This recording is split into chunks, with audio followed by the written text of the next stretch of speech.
start na to ha. Kasi pag dito, kung marunong ko yung agad mas malakasan dito kaysa sa suntok. Mas malakasan si kuminsan kaysa sa suntok ha. Kasi yun ang tuwod kaysa sa sipa. Mas malakasan tuwod sa sipa ha. Okay, suntok. Flat.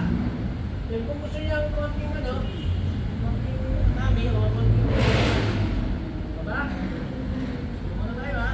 Saradong kamay na naiiwan. Distraction na naman. Isa twist. Yung pasok sa loob ng kilikili.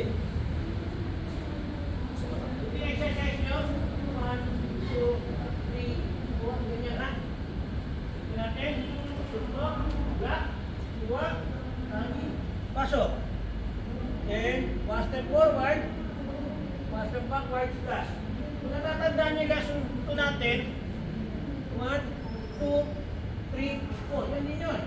Pagkaya pa lang, ibang senaryo. Suntok. Pasok. Pero yun pa lang. 1,